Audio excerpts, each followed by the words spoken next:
Hello, what's up, beautiful people? Welcome back to NEEMA Quest, and I'm your host here, NEEMA. And if it's your first time here, please make sure to sit down, relax, enjoy, grab some coffee, take some popcorn. Don't worry, we don't bite. We are all about good vibes and inshallah. And guys, if you've not seen me here before, my name is NEEMA. I think I've said that, yeah. And I live in Australia. I was previously living in the UK, and I just talk about my experiences living in abroad, yeah. So guys, on today's episode of Nilikutana naye Kilimani, Nairobi, 2015.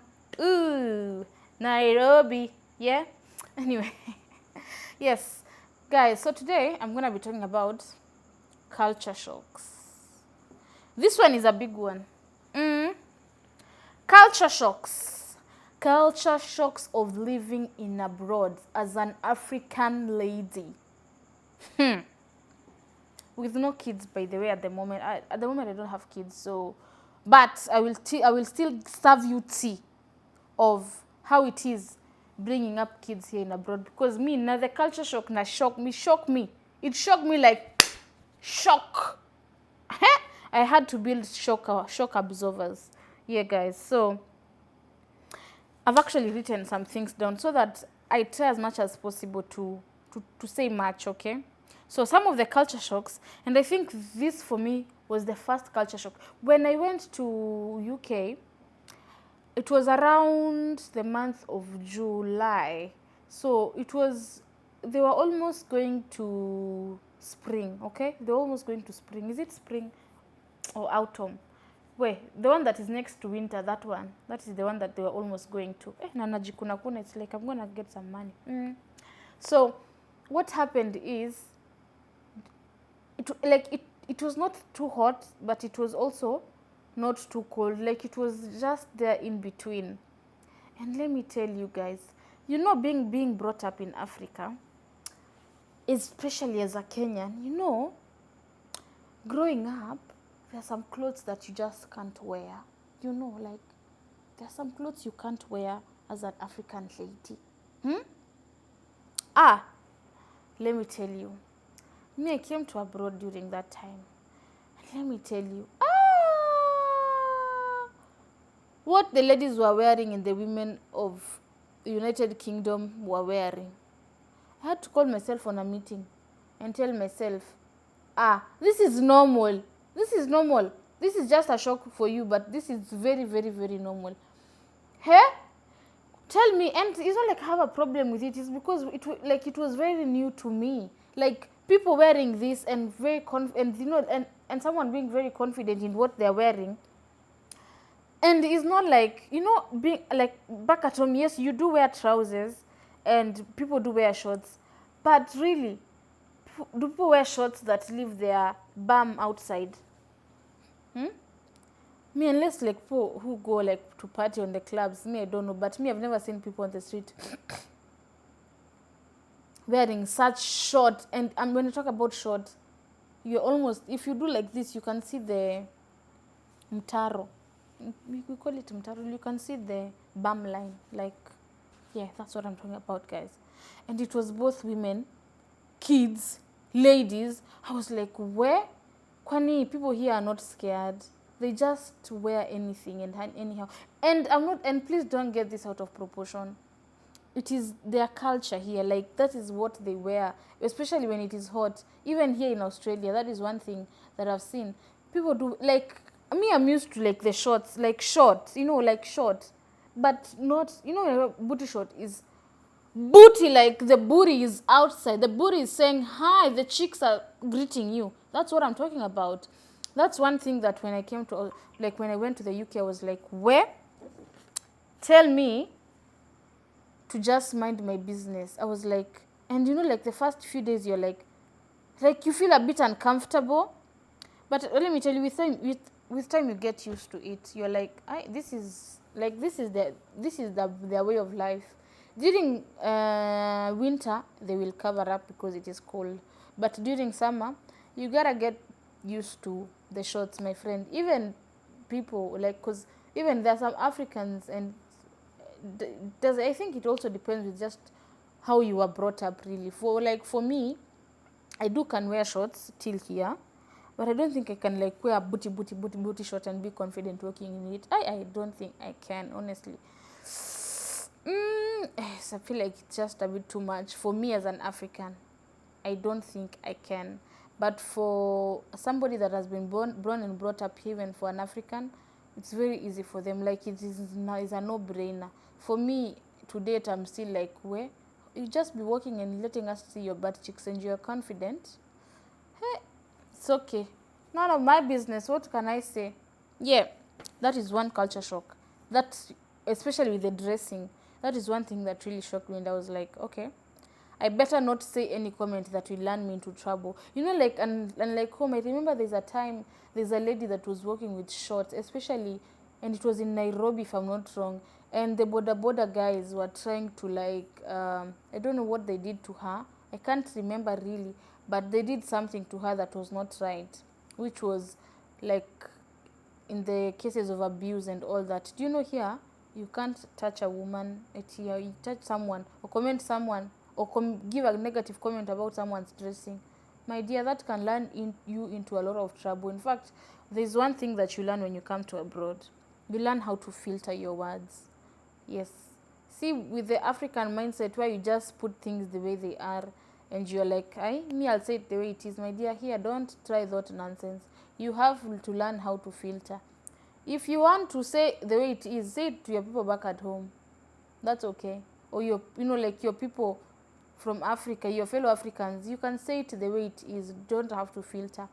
But not to these Oibo people, because they don't take it lightly. They take it very seriously. So you gotta have to learn how to filter. How you say and what you say really matters to them, because they don't take in politeness very easily.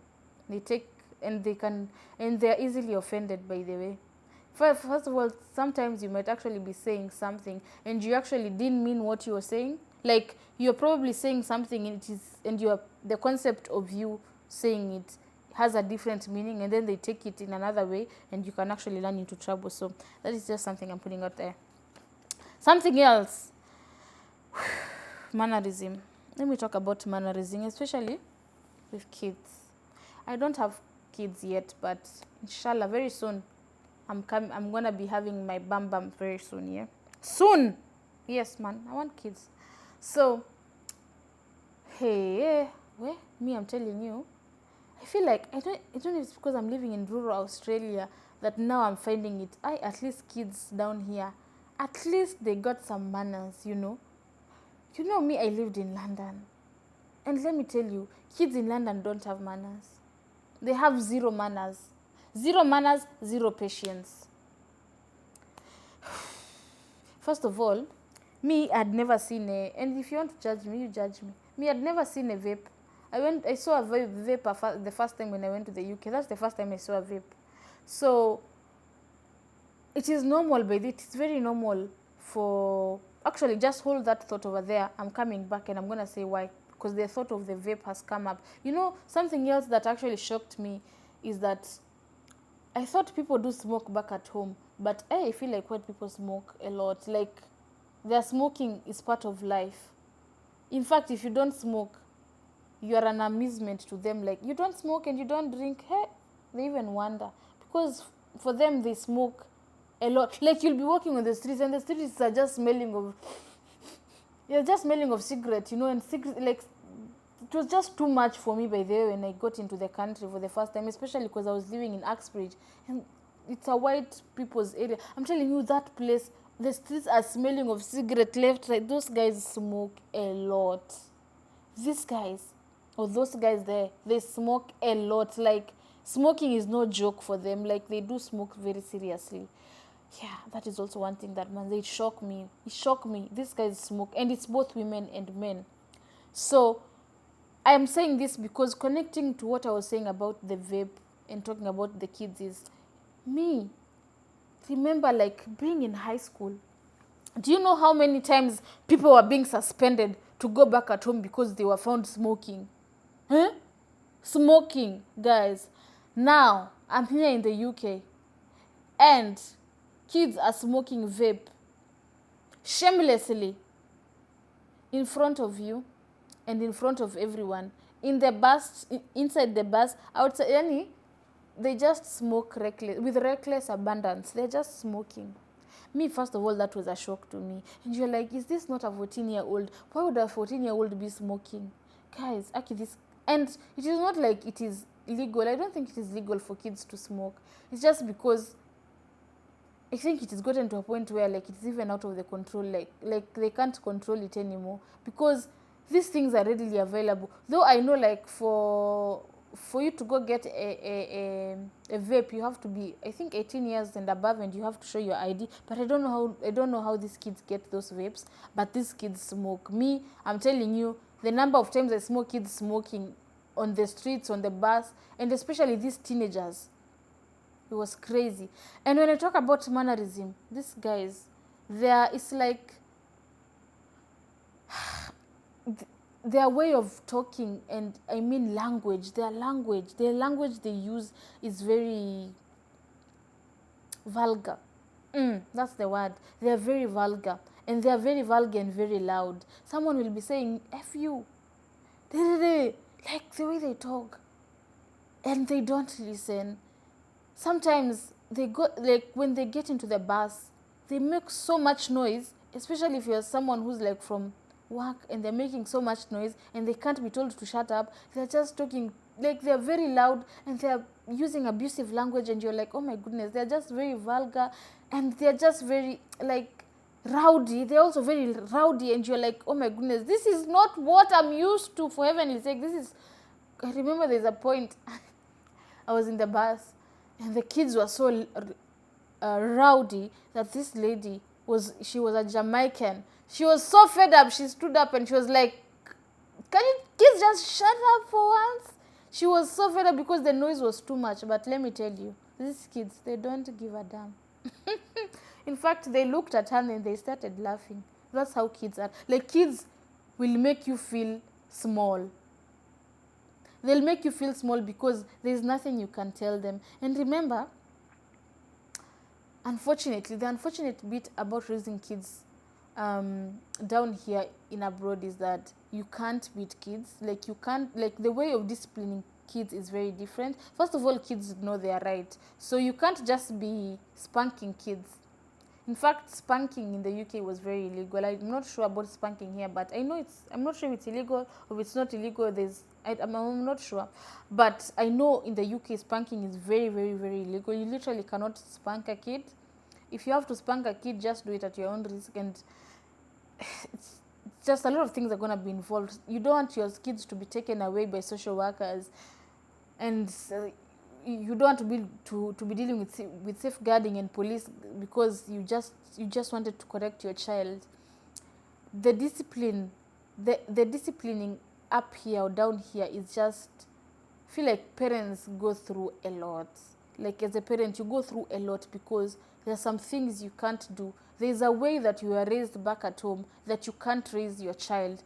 In fact, I know a family that they specifically took their child back at home so that they can learn their Kikuyu, the Kikuyu language, and to learn Swahili, so that when they come back, so that when they bring back the kid to stay with them, they can be talking to that child publicly in Kikuyu, and you tell that child, that you are misbehaving, unaambia mtoto nitakubomoa, kuhora we, unajua, like, speaking to them in your mother tongue, because you don't want these other guys to understand what you're trying to tell the child. Because you can't just say, I'm going to beat you in English, or I'm going to spank you, or I'm going to slap you. Like the way we say back at home, like, nitakuchapa.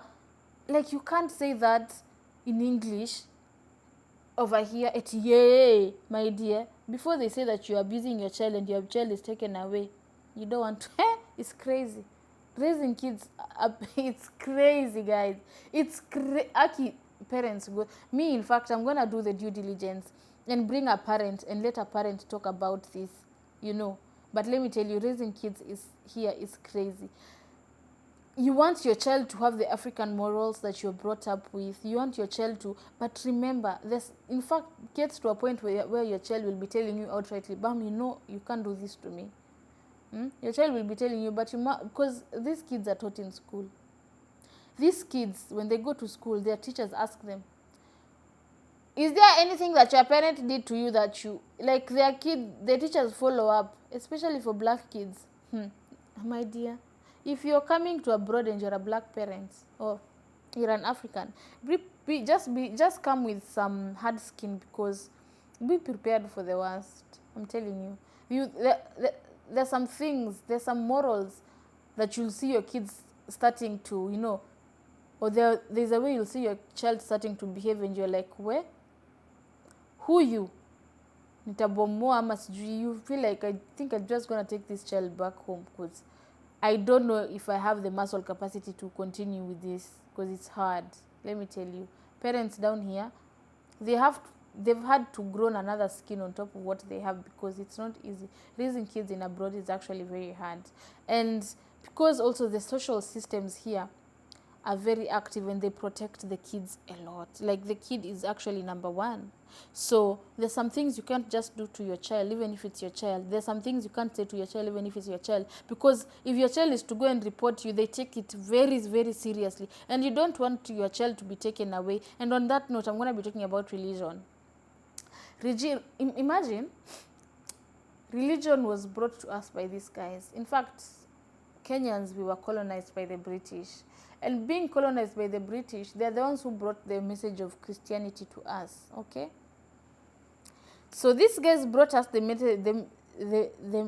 message of Christianity, but guess what? These guys don't even want anything to do with religion. They don't want anything. In fact, one thing that I had to learn, especially in the work environment, is that you can't just be talking about God recklessly with just, oh my God, this... Religion is very personal here. Like, they've made it very personal. In fact, you're talking about religion to someone will be like, hey, you're infringing your religion. You're trying to infringe your beliefs on me. And that can also land you into trouble. Hey, my goodness, these guys, hey, there's freedom of worship, but these guys don't take God as serious as we do back at home. In fact, most of them are atheists. Even kids. You'll go to church, and especially back in the UK, I would see like most people that were in church were black people. Like foreigners are the ones that are more into religion, especially with Christianity. If it's Muslims, they are more into religion than the white people. Because white people really feel like majority of them, they don't want anything to do with religion. They want nothing. And you can't just be talking about, in fact, someone might actually really be rude to you if you start bringing the conversation about religion up. I think that is one culture shock that for me I was like, yani, it's like people hate God. It's like people really don't like. In fact, even mentioning the word God, the word Jesus, for them is like, it's very uncomfortable. Any religion is a very uncomfortable topic for these guys. You can't just be talking about religion with anyone.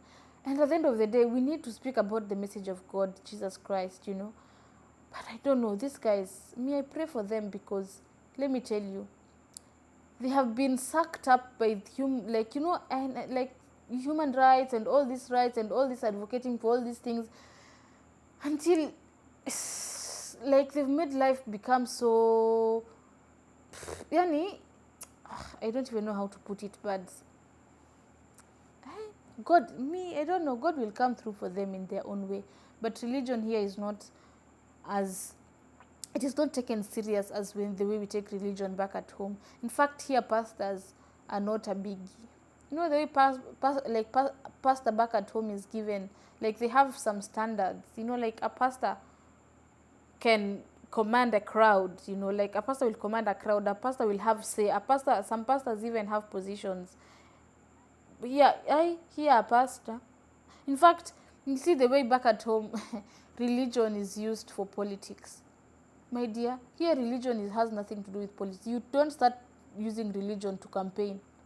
You see the way Kinarigiji, every Sunday they go to church and they start like they're politicians and they're in church and they're talking about, my dear, you can't start doing that here. You're mixing religion with politics. How now? No. If you're doing politics, you do politics. If you're doing religion, you do religion. And pastors here are like, my pastors are just like, they don't have any, like there's not that much standard that is put to, or that prestige. They're not like that prestige. They're just normal people. Maybe they're not high. Like back at home, we've made pastors like so. We've given them so much prestige. Like they are highly respected people in the society. Here, where pastor is just a pastor. In fact, a pastor is a farmer, because even their pay is not that good. So yeah, that's what it is. That's how it is. Unless it's for pastors who like, they have, you see, like we have churches that are for like black people. I think that one is different. But they were, especially the white people. And that's one thing I've seen, especially here in Australia. I've seen they're just humble people, pastors. That prestige that we've given them back at home, that a pastor will be, that much manipulation that goes on, that comes, because we have religions that do manipulate people. There's no that manipulation that your pastor is commanding a big crowd and there's that big manipulation. In fact, these guys are not, most of them are not even religious. So pastors have a lot of work to do down here. They have a lot of work to do. Yes. Another thing I'm going to be talking about, let me touch on about work-life balance. So when I talk about work-life balance, for me the shock that I got was, manze, you work long hours. Here you work, first of all, you work for your money. You sweat for your money. Number one. Number two is working long hours. And the working system here sometimes, especially me and my partner, at some point we used to like tunapitana, like we are just at the door, you're like, hi, because I'm from a shift and he's going, like I'm from a shift and he's going for a shift. So it is just working, living and working and living. Like if you don't plan yourself, you'll just find yourself, you're in that bubble of living, working, living. Yeah, that's one thing about living in abroad that is actually sometimes very hard, is that if you don't have a routine for yourself, if you don't take intentional breaks and all that, work can actually you can actually be swallowed into the work system, because you have to work and you work long hours. Like you work long hours. By the time you get home, you're very tired. Yes, that is one thing that I should say. It was for me, the adjusting of long hours. I had to adjust. It took me time to adjust, but I had to. Like I had no option. I had to adjust. And you work, my dear. You work. The last thing I'm going to talk about is food. Food. These guys. So these guys eat a lot of.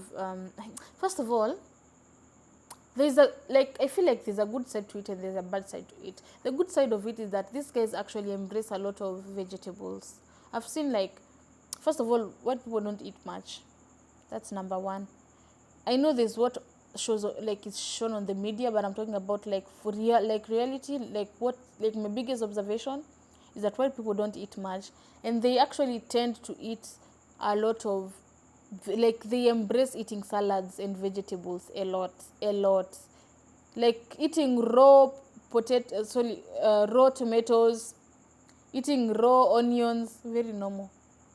Eating a lot of, like these lettuce is very normal. Like they love salads. They eat a lot of salads. Something else, they use a lot of sauce in their, like tomato sauce, mayonnaise. Don't know, these guys, they use a lot of those things in their food, like when they are eating their food. Yes, about fast food is there, and they also like their fast food. So I feel like one of the biggest fast foods here that people like, you live, even when you go to a small region, you won't lack either KFC or McDonald's. They love McDonald's and KFC.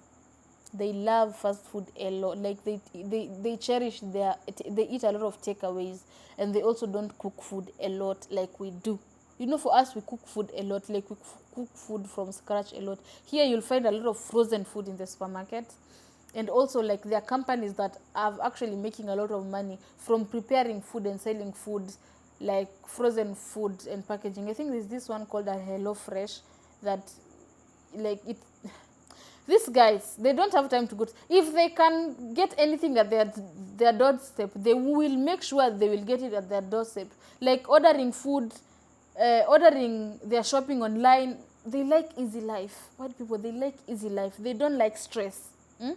They don't like stress. Easy life. If it's food, they want to eat simple food. Not for us that we are cooking. You know, people like Nigerians, if they are cooking their soups, they will take like 2 hours cooking soups. No, they want easy food. They don't want to be taking long hours eating food and cooking food. And they don't eat a lot. And when I say about easy life, that includes even like with their washing. They want to use the washing machine to wash their clothes. In fact, most houses have washing machines here. Using the dishwasher, like, these guys love easy life. If they can get an easy life or create something to make their life easy, they will. I'm telling you, they will. Because they don't like white people. They don't like stress or pressure. They just want to relax, drink their wine and smoke their cigarettes without stress. Especially drinking. They drink a lot. Like, you know, back at home, I don't know, like, I don't think I've ever gone to a supermarket and found, you know, like here, for example, if you walk into Sainsbury, or if you just walk into a supermarket, there's a section of where they sell alcohol, and you just need to have your ID. If you have your ID, you can just walk into the supermarket and buy alcohol. Back at home, I don't think I've never seen a supermarket that alcohol is just displayed like that. I'm sure they are there probably in the posh areas, but most supermarkets, you can't just walk into was it Turkey's? Was it a supermarket in Kenya? I've forgotten the name. But for example, like Quick Mart, and just walk in, there's a section of alcohol, and you just walk in and just get alcohol and go home. Here you can get just alcohol over the whatever. Just walk in, buy your alcohol, go home. Cheap, easy. You don't have to go to the club to get alcohol. If you want to, you can go. Most people go to the pubs for, you know, to just have the social groups, meet with people, take some alcohol and go home. But most people really, they have a lot of alcohol in their homes, so they don't go. If you see a white person going outside to just like to the club, just know they're just going there for the company. Otherwise, they'll be at home watching or doing something else. Yeah, I think that's it, guys. Before I talk too much and I continue boring you guys, yeah, I hope you guys enjoyed this video, and I hope to see you guys on my next video. The next topic I'm going to be talking about the hardships of living in abroad as a student, the reality of coming to abroad as a student, and the expectations that you have, but what hits you. That's going to be my next topic. I know that is going to be my next, and that's going to be a big one, because there's a lot of misconceptions around coming to abroad and living in abroad as a student. It is not what you guys see. Anyway, I hope you guys enjoyed this video. Hope you guys subscribe, like, share, comment, and I see you guys in my next video. Bye.